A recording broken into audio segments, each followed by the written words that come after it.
Hello again, wrestling fans. We are back. I'm JaySin here with Gary the Horror King, who has his own channel pumping again. Gary's, what the hell's it called, Gary? Gary's Movie Crypt. It no longer is known as the Emporium. I thought that was very confusing to remember that. So Yeah, it's a long word, yeah. But you can still search for Emporium and it'll pop up because that's how I find it. But whatever. This is not about Gary.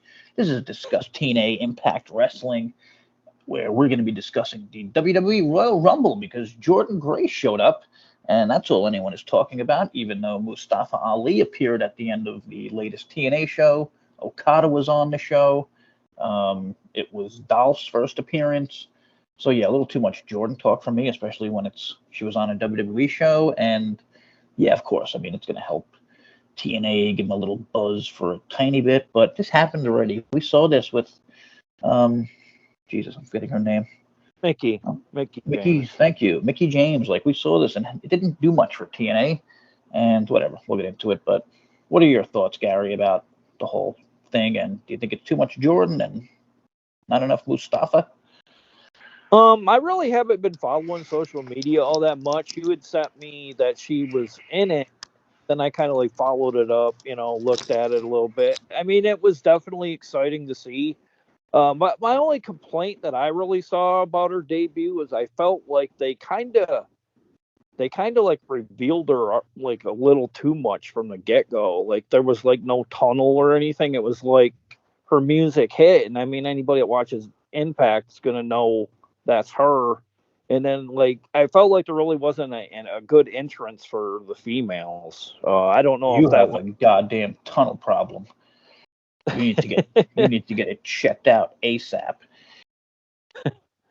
But I mean, Uh, it really was very shocking like that in that regard because like I mean like as we noticed people kind of were following the TNA storyline between Trinity and yeah, shocking to me. Jordan.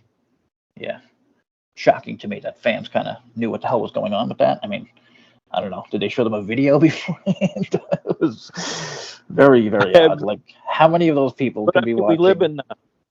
we live in a day and age of digital. So I Yeah, mean, you're like right. people can watch it wherever. So Yeah, maybe that case of Impact. Maybe they don't really need a huge network if you can watch them wherever. yeah. I mean, not great for TNA and Impact if they're not, people aren't watching them on places that are Yeah, yeah, legal or whatever. definitely. But speaking of, we got viewership finally for the first time since forever. And the episode before the debut episode for the TNA 2.0, we found out was 60,000. So then they popped up to 110 for the TNA debut 2.0. And then this week, the one that we're about to review was 100,000. So pretty good, like you said before on our botched previous recording. Having two episodes over 100K is good, but for me, I don't like the 10% drop. We're close to it already Well, after I the first. think my thing is, well, I think we lost a ton of momentum that whole month of December, not having at least a couple weeks of taping block. Like, there's no reason why we couldn't have went to Skyway Studios for a couple of weeks, or just the one Yeah, night and a totally. couple of weeks.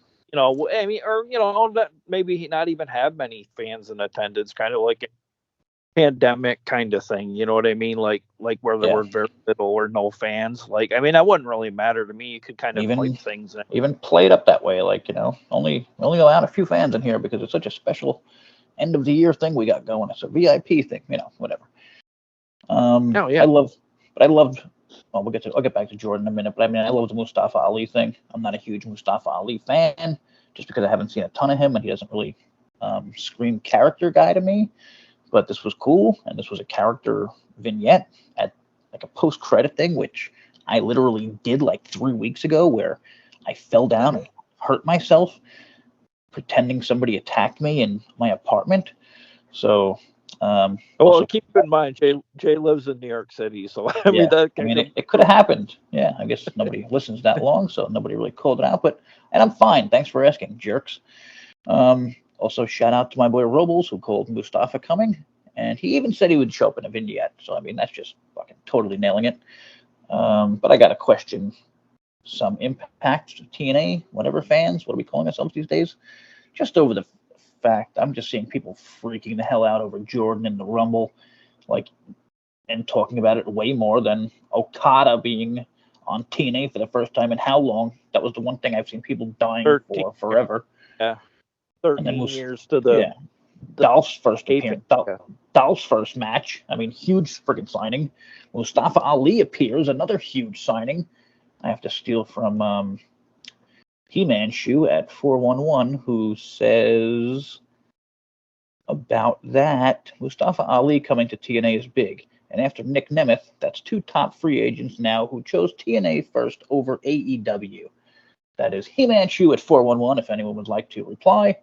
Don't send that shit to us, because those aren't my words.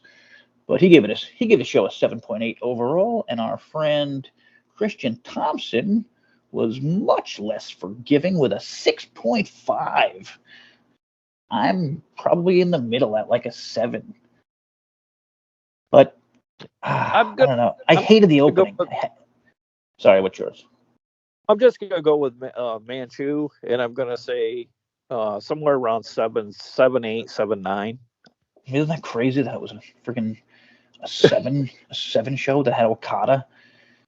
And yeah, definitely a really good match with Wentz and Dolph, and I think I took off because, like you had mentioned prior to recording, like there was a couple back-to-back matches that were kind of like random, kind of in a way. Very odd. I mean, just look at this card on paper. Like, who the hell would put Chris Bay versus Kevin Knight to lead the show off? And not only that, no offense to either one of those guys. I'm actually a big fan of both.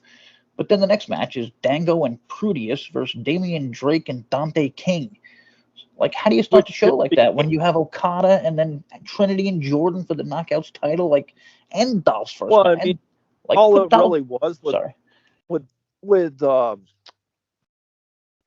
Dango, it just basically turned into a squash match. I mean, that's fine, but it's like, just if you look at the names, like, if you watch the first match, and even if you, like, they're not like the most known. Like, Kevin Knight isn't very known, but he did, I think the guy's great. He could be like something someday, but I don't mean Jake something. I mean, like, something as in, but he doesn't have much of a character at the moment, and I don't know what this match was even like. Why were they wrestling? I'm not sure, to be honest. Maybe I missed it. But yeah, just a totally weird setup when you have like Trinity versus Jordan, Nick Nemeth versus Zach Wentz, even MK Ultra. Like, have that match start the goddamn show off. Oh, there's my usual weekly.